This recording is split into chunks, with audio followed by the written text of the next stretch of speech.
Okay, so welcome to the End Hunger Feed Change Summer Program. For those who are not aware, we are a hunger awareness initiative on UT's campus in Knoxville.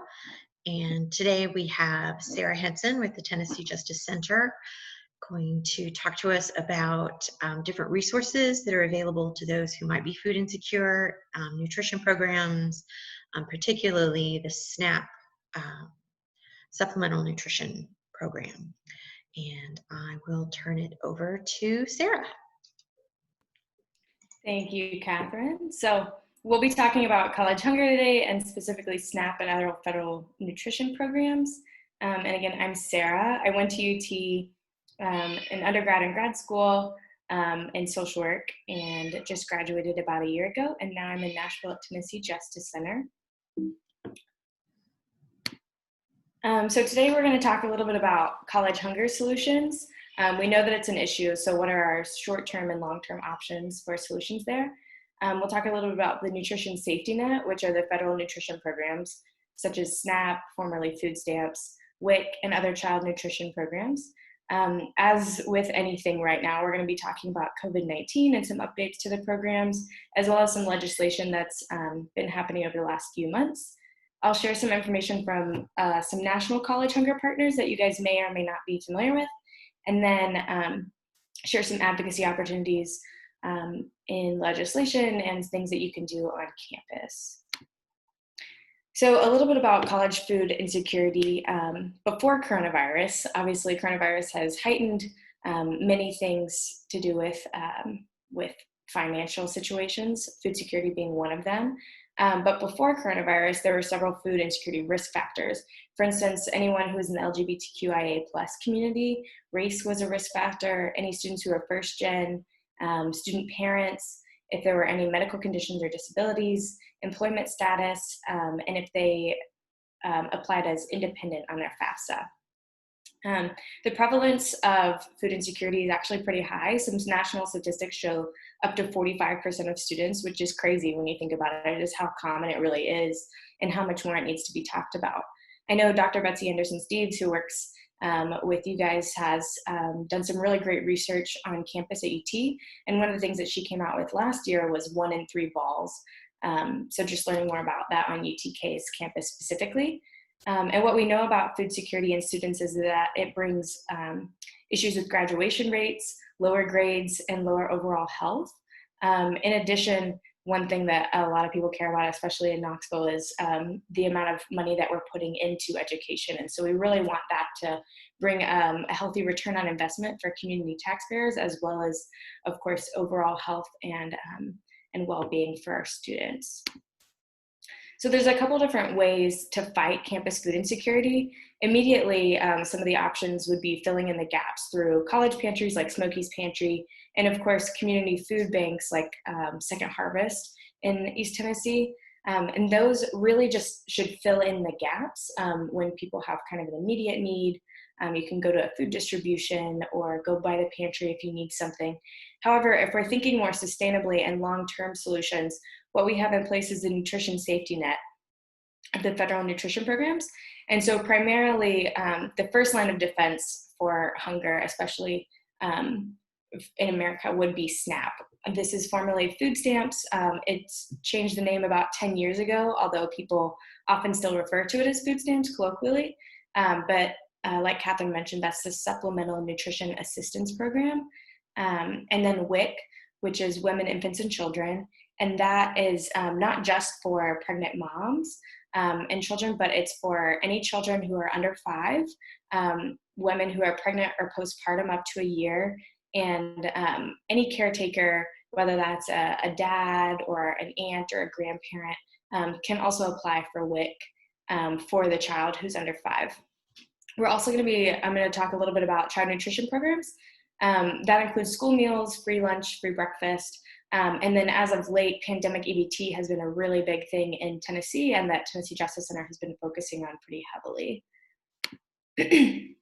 So the nutrition safety net, as we go more into the sustainable options, it has a significantly larger impact than some of our short-term solutions like pantries. So for instance, there are 9 meals served from SNAP for every 1 meal from a food bank. So it has a much larger reach. When we think about it in that way, it's helpful to kind of have concrete ratios like that. In addition, our nutrition safety net and SNAP is very small for an industrialized country. Many other countries have nutrition safety nets that are much broader and are easier to get to. And some of the reasons that it's small in the US is that just kind of our cultural perspective of the deserving poor and not, which is just something that we won't dive into much today. But in other countries, it's often just, okay, there's a need, we're going to meet it because this is a basic human right. Whereas in America, we kind of get into who deserves this program, are you working for it, that kind of thing, which is some rhetoric that we definitely see reiterated, especially throughout the South, but across the country for sure. And those issues were in how the programs were set up. And so that's why we have significant barriers to access to the programs, especially in Tennessee. It's not as easy as it could be to get on these programs. And that's really important to note when we're thinking about ensuring that people in Tennessee have access to these programs, especially students. And again, SNAP and the nutrition programs are the first line of defense against hunger and the most effective way to solve hunger. So when we're thinking about SNAP, there's three main things to consider for eligibility. Socioeconomic status. So people who apply for SNAP must be low income. There's a somewhat complicated formula that's very highly individualized and really depends on the household size, their income, what bills they have. And I'll get into that a little bit more. But so socioeconomic status is one of the things that's considered. Immigration status is also considered specifically for SNAP. So if immigrants are refugees or asylees, they can get SNAP. However, other immigrants must be a legal permanent resident for 5 years before they can get access to SNAP. So in those first 4 and nearly 5 years, if you experience food insecurity, can't access the program, which is hard based on what we know about discrimination on immigration status and how it can be hard to get jobs or housing, other things like that. And then in addition, student enrollment status also plays a big part in SNAP. And I'll get a little bit more into that too, but a lot of the things that we see fighting this work and for basic needs for students, so you guys will be familiar with that, but a lot of our programs are set up on this idea of a traditional college student, which is likely white, male, middle class, getting financial help from parents. And as we know, as college becomes more accessible, which is fantastic, that idea of what a college student is, who that is, has remained the same in a lot of the people who have power to change these programs or who have built them. So a little bit more about eligibility. Let me move these over so I can look at it. There we go. So you have to consider gross income and net income. And so I have this little graphic over to the side, which is based on household size. It just kind of helps to know from there, like that's some of the first things that are going to be asked. How much income does a family have based on their household size? That would tell them what they would be eligible for. And this is going to be calculated with the gross income and net income. And the net income is the income after different deductions. However, individuals or families must meet both of these income limits. And there are a few deductions, which I won't get into the nitty-gritty of, but there's a standard deduction, earned income, housing deduction, utilities, dependent child care, and then child support payment. There's also an asset test, which just means basically how much money does someone have in the bank, or if they have any other assets like property that they might be getting passive income from, that kind of thing. And that can only be $2,250. However, if a person has a disability or is a senior, then that asset limit is bumped up to $3,500. There's also categorical eligibility, which just means that people who participate in SSI or Families First would be categorically eligible for SNAP. For SNAP, to apply for it. You don't have to live in Tennessee or a county for a certain amount of time before becoming eligible. They could apply as soon as they move here, anything like that. And then again, people who are applying for SNAP must be citizens or refugees or asylees or lawful permanent residents. So one of the big questions is, can students get SNAP? And as we mentioned, when SNAP was designed, there were specific barriers put in place to prevent students from being able to access the program if they weren't eligible. And that was largely based on the idea of who a traditional student was. So there are criteria that students can meet that would give them exemptions where they would be eligible for SNAP. And Tennessee has a flyer, which I've screenshotted part of it here, which lists some of those exemptions, but it has it in a yes/no question format. And I have that flyer available, so it's linked at the end of this PowerPoint. So for instance, students have to be meeting work requirements, which means they have to work 20 hours a week, which is a lot with a full class load, or an average of 80 hours per month. They can also be participating in work study, and they don't have to be doing work study for that amount of hours. So work study is very important for helping students get access to SNAP. If students are on Families First or TANF, which is cash assistance, they're eligible for SNAP. If they're in a different employment and training program, they could be eligible. Or if they're a caregiver for a child or have access to child care issues, then they could be eligible for SNAP. A couple other things to remember for students, which would definitely apply to many students who are at UT.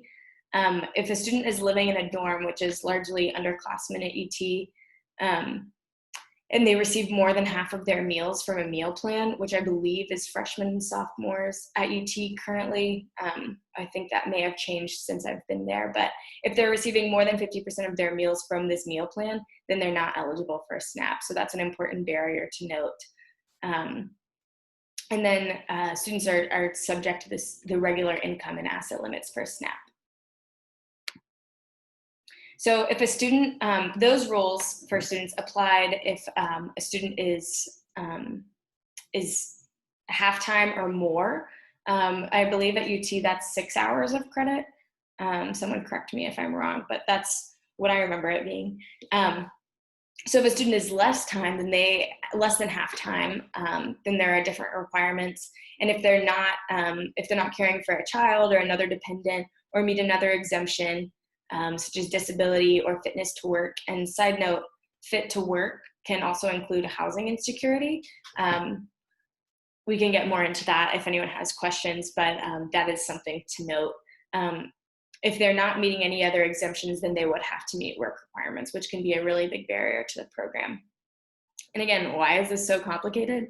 Because it's based on an outdated idea of who a college student is and the need that college students have. So one thing, I know I've talked with Ashlyn about this, but can students use SNAP on campus?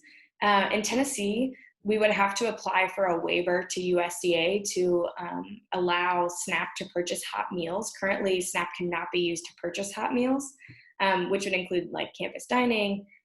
However, we could apply for that waiver. Other states have it, and other campuses in other states do have this. So this would be a really great advocacy opportunity. In addition, another place that UT could grow is by using SNAP or EBT in pod markets. And other campuses have done this as well. And then I also want to note that financial aid does not count for SNAP. So when you're listing income on a SNAP application, you don't have to put Pell Grant, Volunteer Grant, Hope Scholarship, nothing like that. And vice versa, when applying for financial aid, SNAP does not count as income. So that's really important because the more income, the lower likelihood of eligibility. And so we just want to prevent students from making that mistakes as we're helping get students connected to this program. So some of the impact that we've been thinking about on SNAP, specifically with college students from COVID-19, as we mentioned, or as I mentioned, work study is really important for students getting to participate in the SNAP program. And so I don't know exactly the policy. I've talked to some people at UT, but I know that many campuses kept work study students on payroll throughout the spring. And then I know some people could apply for work study through the summer. I'm not sure how many did. And then it looks like work study is on track for UT for the fall. So just encouraging students to sign up for that. However, that could potentially be an issue if students aren't on campus, or if they have the option not to be on campus and they don't return, maybe creating more opportunities for work study that would be flexible in that way. Another thing to consider is that FNS, which is USDA, throughout March and April, 30 states at least applied for waivers to make SNAP more accessible to college students, and FNS USDA blanket denied all of them. So if that should show you kind of what the ideology is there from the federal administration on whether students, kind of the ideology of students needing assistance with getting basic needs met. So that was very frustrating. Tennessee did not apply, but it could have helped set precedents for us to apply. In addition, like we mentioned, pantries. So access to pantries in the fall is uncertain. Obviously, pantries, I know Smokies is typically open 1 or 2 days a week at certain times. And so if students are only on campus at certain times or not on campus at all, they would lose access to that nutrition programs that are available to students. And again, I want to reiterate that over 1 in 4 students is also a parent. And so it's really important to also know not just about programs that would be eligible for the traditional college student, but also student parents and non-traditional students. So WIC, like I mentioned, is for women who are pregnant or postpartum, and then kids under 5. With COVID-19, although WIC offices are closed, some are slowly reopening. But this is fantastic because typically people fall off of WIC because they have to regularly go in and do checkups or meetings basically quarterly every couple of months. And so because these are now over the phone, people have been able to stay on the WIC program longer, and people can apply by phone or by applying online. So that's a really great resource to know about and to be sharing with students. And then of course, school meals. So in the last couple of months, school meals transitioned to doing some grab and go, deliveries sometimes, and then right now there's summer meals. And so these are great options for families to know about and to be reaching out to. There are some different flexibilities that were made for students or for parents to be able to pick up these meals without their child needing to be there. And there's also pandemic EBT, which was put into place in the very first coronavirus bill that went through Congress, which happened in March. And Tennessee didn't apply for about 6 weeks, and then we got it in May, but when schools were closing. So the issue in Tennessee is that families have no idea about it, and it literally, so the program has funds on an EBT card or a debit card, just like SNAP would be, that would replace the price of the school meals that kids have been missing from free and reduced price meals throughout the day. And so it's about $250 per child. It's over $250 per child, which is fantastic, but it sounds like a scam when you've never heard of it, and when our state hasn't really been doing much outreach or communication about it. There's no consistent plan to share information. So that's a really good resource for us to be sharing to students who may be parents. So like I mentioned, there's been a couple different coronavirus bills that have gone through Congress. In March was the Families First Coronavirus Response Act, which is when PEBT was put in place. There were a couple boosts to federal nutrition programs, as well as some suspension of proposed rules that would knock people off of SNAP.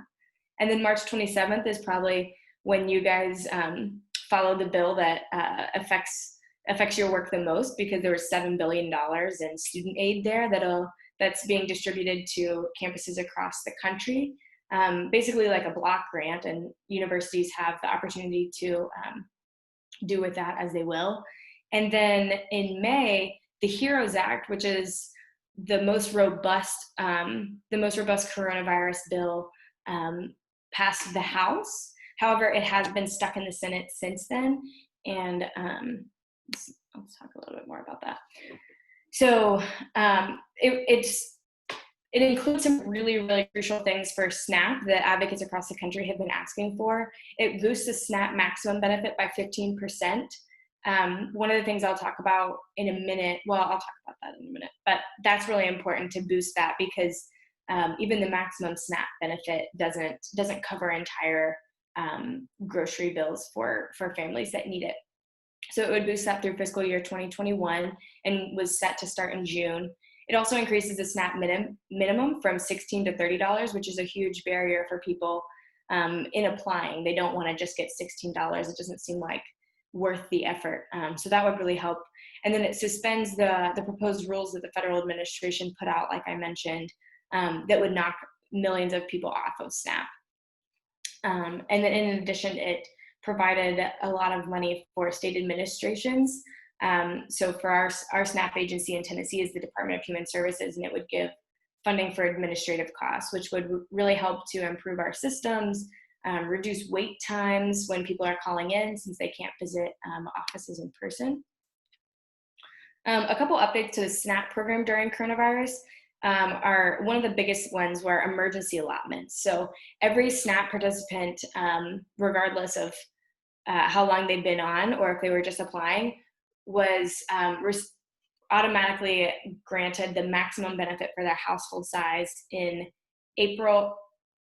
March, April, and May. And then we extended it to June, and then we extended it to July. We just now extended it to July yesterday. So that's really great because that just really helps families who are struggling and individuals who are on SNAP who are struggling. And so, yeah, that was just something that we had pushed out to people who are helping to apply for SNAP. One thing that students can fall into is time limits. So like I mentioned when we were talking about work study and the issues with falling off of work study is that if a student isn't meeting those work requirements or isn't on work study anymore, then they're immediately ineligible for SNAP unless they were meeting another exemption. And so when they're ineligible and not able to meet those work hours, then they fall into this category, or they could potentially fall into this category that is referred to as ABOD. So able-bodied adults without dependents, which a lot of college students could potentially fall into that category. And ABODs would be subject to time limits, which means that they can only have access to SNAP benefits for 3 months over a federally set 3-year period, which is crazy. So that was set to go into effect April 1st. There was a lawsuit against that rule, and it was suspended on April 1st, and will be suspended until the end of the month following the end of the U.S. state of emergency surrounding coronavirus. Does it stop immediately? Do you mean the time limits? Yes. So for example, if it changes, you know, I don't know how often maybe they are getting having to apply or be recertified. So if something changes, like I mean, something crazy, like anything crazy, right? Changes today, and I communicate. I'm, you know, a 19-year-old student, and I communicate that. Is there any, so it sounds like you were kind of going down the path of maybe a little bit of grace period, but I didn't know if it was like, you know, 30, 60, 90 days, it stops whenever they go back for a reevaluation or reassessment or recertification or whatever. I was just kind of curious there. Yeah, that's a great question because I did say immediately ineligible. And so there are a couple ways that could happen. The issue there is that it's really up to caseworker discretion, and you kind of never know what you're going to get. But as we know that the ideology of our SNAP agency and USDA and the system in general is against college students and kind of looking to cut people off, one thing that could happen is that if they find out a student has been dropped from their employment or has not been making those hours, then the student could have to back pay anything that was distributed on their SNAP card, and that definitely happens. And so it's just important to try and offer that continuity for work hours. There was something else I was going to mention. Oh yeah, and SNAP participants have to let DHS know anytime there's a change in employment status or in income, just to make sure that they're receiving the correct amount. And yes, I saw your comment about that it's scary up to caseworker discretion. I do some SNAP casework and help people who have been dropped or have been cut in the benefit amount they have. And that really is a serious issue for people, is that it is up to that. So we have a SNAP policy manual for the state. However, it's a couple years outdated, which is pretty wild for such a huge program that's being operated here. And so that's when that becomes an issue. And so it just depends. So it's just something to be on the lookout for. And if you guys run into that with any students, feel free to reach out to Tennessee Justice Center or your local legal aid, because both of us do SNAP casework and can help kind of figure things out, or reach out to DHS on their behalf. Another thing that has happened during coronavirus times is that Tennessee can now use online SNAP. So for anyone who's on the SNAP program, they can purchase groceries through Amazon and Walmart online. And pandemic EBT benefits will be able to be used in the same way. However, that does not cover delivery costs, so they would have to be picked up. And then Kroger also allows people to order groceries online, and then they would just swipe their SNAP card when they get to pick up their groceries. So those are just helpful in terms of social distancing and for anyone on the SNAP program. That's cool. Thank you, Sarah. I didn't mean to derail the conversation, but this is good information to have. Yeah, it's just helpful to know. If you don't know what you don't know, and there's so much to focus on right now, that if you can get kind of bullet pointed details of what's going on in another facet, then it's just helpful, just knowing what you need to know. Another couple updates, obviously, as many things shut down, DHS offices also closed down for in-person appointments for several months. However, some offices are slowly reopening. This is important to note because, especially in larger areas, the wait times for calling your local DHS office to apply, to check in with a caseworker, the wait times can be forever. And for someone who is low income and has many other things to deal with, you can't stay on the phone. You may not be able to stay on the phone for several hours, or for 1 hour or 45 minutes. And so that has also created another barrier and longer phone wait times. Another thing that, let me just also mention this in regard to phone times. It's especially important to note that if DHS calls a participant or an applicant and they miss the phone call, it can be really hard to call back, and that can cut someone off, because in their case file it can say was not able to reach, that kind of thing, but really people are trying to get back in and cannot reach their caseworker. So that's important to note. However, during coronavirus, Tennessee has also been granted a waiver where they do not have to make phone interviews. So someone can apply, and then typically they would get a phone interview from a caseworker, which would help them kind of work out any kinks in the application, or allow them an opportunity to explain some different things about income or bills, or give other options with that. And because those phone calls aren't happening, it's possible that many people are being denied incorrectly. For instance, I've spoken to a mother recently who applied and counted her stimulus check as income, and that could have potentially knocked her over the limit for income, which is the biggest reason that people can't get on SNAP. However, that shouldn't have been counted as income. It doesn't count for SNAP income, and a caseworker could have easily remedied that, but without having that interview, she was denied SNAP. So that's just something that's important to note there. And the reason that we've not been doing interviews is because so many people have been applying, or so we thought, because so many people lost jobs. There are 600,000 plus people who applied for unemployment.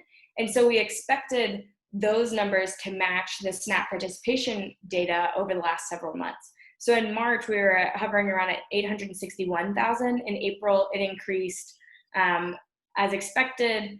And then in May, what shocked us was that these numbers went down. And DHS releases this data a little bit later, so we don't have June yet. Well, obviously, June just ended. But that's just really important to note because there are so many people who need SNAP, and so we're just trying to look into why have people been cut off. And so, like you mentioned, if people are trying to be recertified or different things, they may be cut off. If they don't pick up the phone when DHS calls and get that answer, then they may not be able to connect with the program. In addition, so the pandemic unemployment benefits, those could knock someone up off the income threshold. And so until August, when people are receiving that, there may potentially be some overlap there and people wouldn't be eligible for SNAP because of this. However, as soon as those end, we're gonna probably have a ton of people who are reapplying to the SNAP program and different things. So it's just important to think about that. Another thing to consider is that DHS has 30 full days to process an application unless someone qualifies for an expedited application. And so we were hoping many people would qualify for an expedited application, but our state SNAP agency hasn't been doing many of those. So that's just important to note that the participation rate hasn't been matching what we believe the need to be. And that just highlights some of the barriers to get on to the program. I want to transition back over to pandemic EBT because it's really time sensitive right now. So again, this program is specifically for families with children who participate in free and reduced price school meals. And so it gives reimbursement for the money that they would have received in meals, but school closures happened. And so it will be $250.80 per child for eligible children. And again, families can continue to participate in the grab and go meals that like the Change Center and different schools are doing. And then any of the summer meals from different, like the Y, different things like that. And that does not disqualify them at all. They can definitely do both.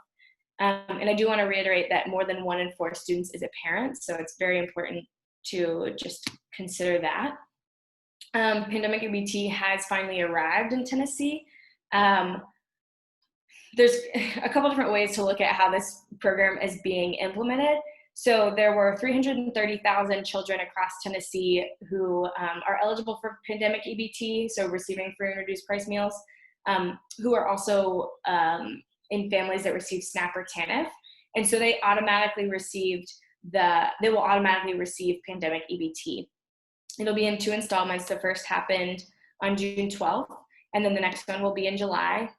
There's not been a date released for when that will be, but sometime in July. And then for non-SNAP families, which make up an even larger percentage of the children who would be receiving free and reduced price meals, which is 388,000 kids, they have to go through the process of an application, even though the state already knows exactly which children are eligible and their information because they've been collaborating with Department of Education. We had the shortest application window of any state. It was 2 weeks. TJC and some of our partners have been advocating heavily, and it just got extended 2 weeks. So it closes on Monday, July 13th at 4:30 p.m., not even midnight. And so this is a big deal because, one, it's free money for families who are in need of it. I mean, if you think about kids who have just been home for months snacking, like I snack all the time when I'm at my house, so can't imagine if I was a growing kid. So it's just important for them to have access to this. In addition, a lot of these non-SNAP families could potentially be immigrant families because many immigrant families, like we mentioned, aren't eligible for SNAP. And so it's really important for us to be making sure that these kids have access to the program. I've included a link to the application online, and one of our partners in Nashville, Conexión Americas, helped create an application video in Spanish, which obviously does not meet the need for all immigrant families, especially in Knoxville when we have many families who speak Mayan dialects and don't know Spanish. But it at least helps because a couple of the barriers to the program was that there was no outreach in other languages but English. The application is only in English, and there is a phone number that people can call to get it translated. However, there's a really long wait time for that, and we know of at least a couple families who were told in Oak Ridge to go in person to apply because they couldn't do it online. And so that's obviously a huge barrier.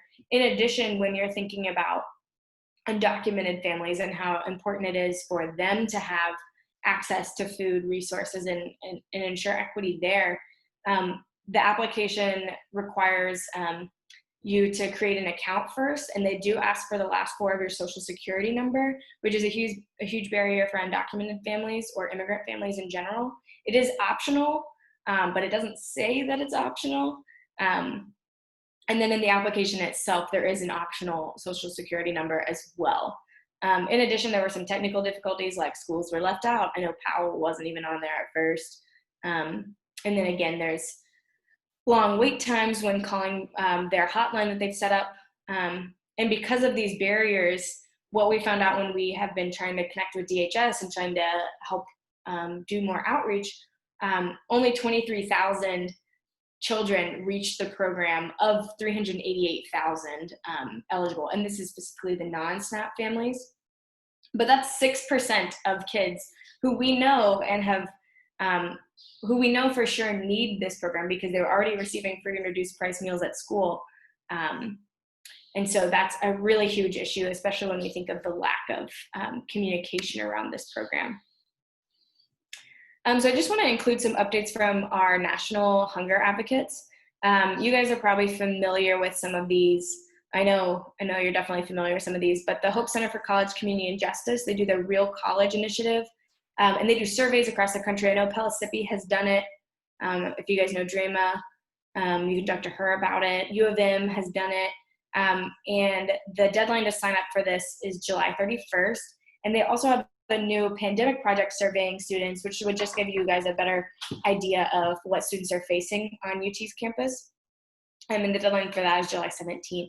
They also just put out a new report from students they've already surveyed or immediately surveyed about the pandemic. In addition, Holla for Hunger and the Campus Hunger Project have an initiative on social media called Fuel Higher Ed, and they're doing a Facebook Live series just about different resources to address campus hunger, which is really fantastic. Definitely recommend that. And then, of course, you guys work with Swipe Out Hunger with SBNC. I know Michaela has done some work there.